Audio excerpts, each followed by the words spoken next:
Hello and welcome once again to another edition of this assembly.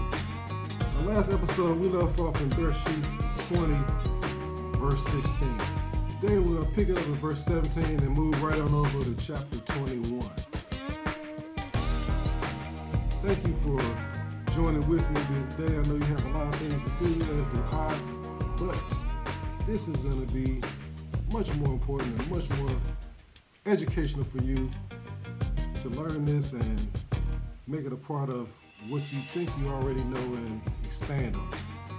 That being said, we're going to get started. Thank you, Father, for bringing us here today and allowing us to assemble around your word. Help us, Father, to learn what it is you say and what you want us to receive from you. Now, as I said, we're going to get started. We're in verse 17 of Bereshit chapter 20. So Abraham prayed unto Elohim, and Elohim healed Abimelech and his woman and his maidservants, and they bore children. For Yahuwah had fast closed up all the wombs of the house of Abimelech because of Sarah, Abraham's woman. Good thing Abraham prayed for them. Yahuwah did not mention that he had closed up the wombs of the women surrounding Abimelech. Now, what else might he, Yahuwah, had done that went unmentioned? Just what did Elohim do to Abimelech? That was not mentioned either.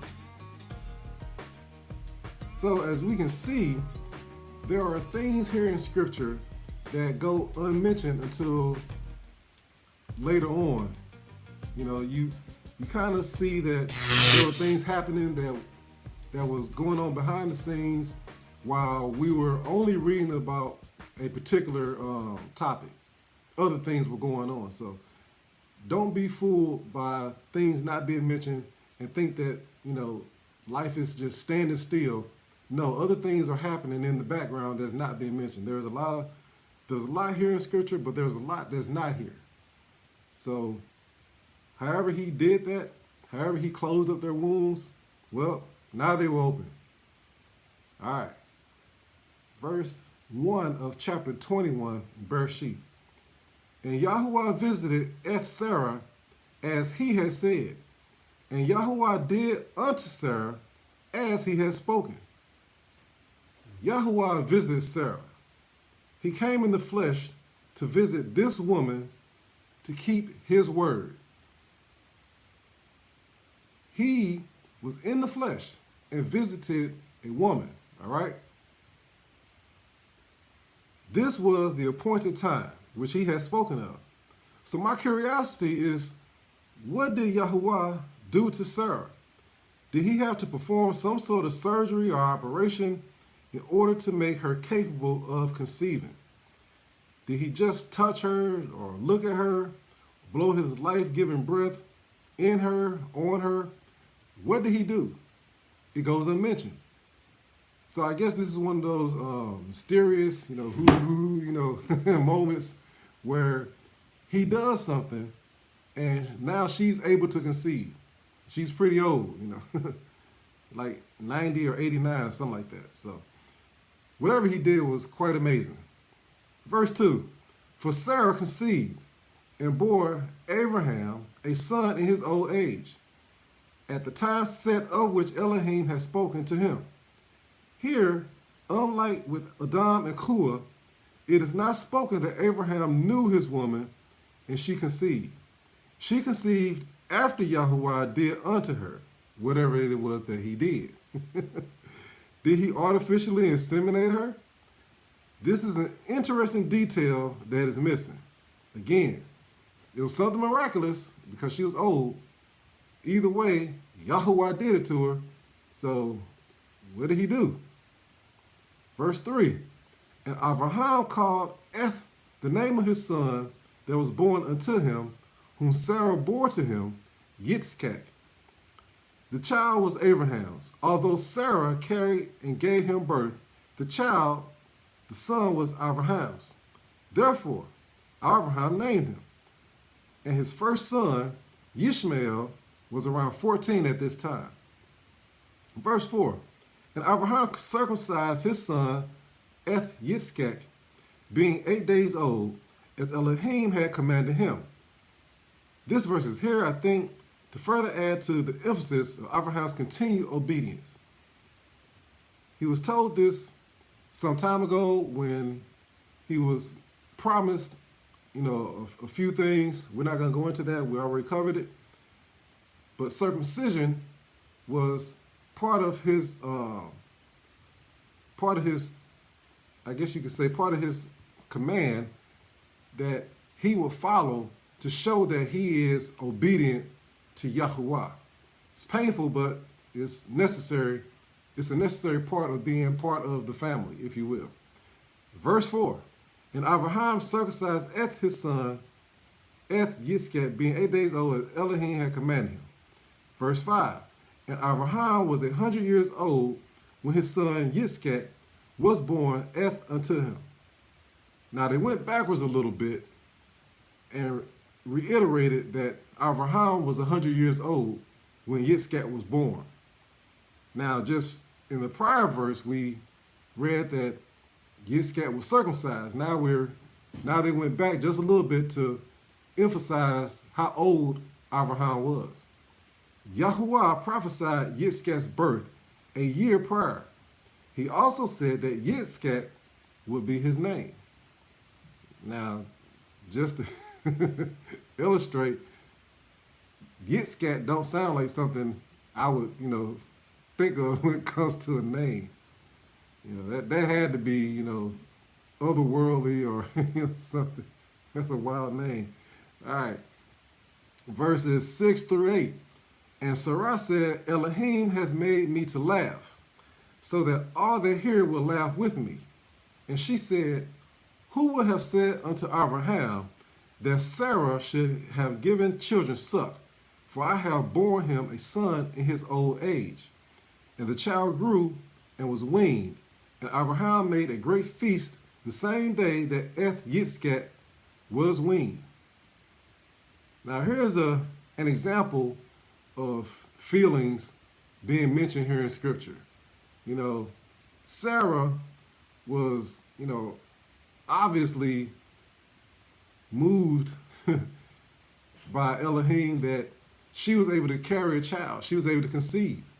And she said it made her laugh. Remember that. Why would she say it made her laugh? Somebody else might find this funny too. Just to point that out. All right. Verse 9.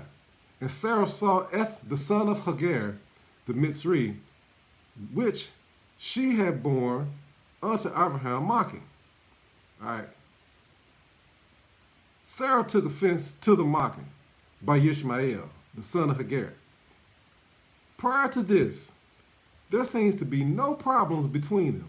The odd wording puts more emphasis on him being Hagar's son than Abraham's. Therefore, it seems that since Hagar's son was mocking, possibly making fun of Sarah being of an older age and having a child, and or making fun of Yitzchak, whatever the case, she was not thrilled with his behavior. There we go. Now, just a moment ago, we read that Sarah herself somehow found her situation funny. Now she's offended. Her feelings had went in reverse when it came to the child, which she was obviously jealous of in the beginning, since Hagar was able to conceive a child. Now she sees this child mocking either her or her son or both. She don't find it funny anymore. She's not laughing anymore as she was in verse 8, or shall I say verse 6. She don't find it funny. How quickly things have changed in her mind, or at least in these verses anyway. We don't know how long a time it was since she said she found it funny, since she was made to laugh by Yahuwah, and now she don't find it funny anymore. All right? That's another dust alert for you. Feelings. They change real quickly, don't they? Verse 10, wherefore she said unto Abraham, cast out this bondwoman and her son. For the son of this bondwoman shall not be heir with my son, even with Yitzchak. All right, again, Sarah was jealous. Her feelings were all in it. She was fearful and overall angry. Well, I should say overall jealous. Ishmael's mockery of her and or Yitzchak was just the excuse she needed to go to Abraham in a bid to get rid of them. Now, a good thing here is she wanted some sort of ammunition, some sort of evidence or proof to take to him. She wasn't just going to lie about it. I mean, I guess she could have, but she resorted to being at least honest about things that were happening and paint those facts how she chose to. Ever since Hagar conceived with Abraham upon Sarah's urging, she regretted her decision and was jealous and angry. And now her regret has gone farther, because now she obviously is in fear of Ishmael's being heir over Yitzchak. There we go. That's a whole lot of dust for you. It's real dusty. You know, it's clouding the brain. Feelings are going everywhere, and it's about time for the emotions to be unleashed. Verse 11, and the thing was very grievous in Abraham's sight because of his son. It is good to see that Abraham had bonded with and developed feelings for his first son, Ishmael. It almost seemed as though he was distant, but here it says the complete opposite. He was a proud father by both his sons. Verses 12 and 13. And Elohim said unto Abraham, let it not be grievous in your sight because of the lad and because of your bondwoman, in all that Sarah has said unto you. Hearken unto her voice, for in Yitzchak shall your seed be called. And also of the son of the bondwoman will I make a nation, because he is your seed. Elohim consoled Abraham.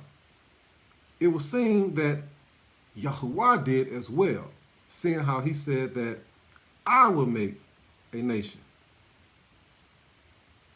He set his heart at ease concerning both his sons and their mothers. Interestingly enough, Yahuwah did not consider Hagar Abraham's woman here. He simply referred to her by her situation, her condition as a bondwoman. Yet, he said to listen to Sarah.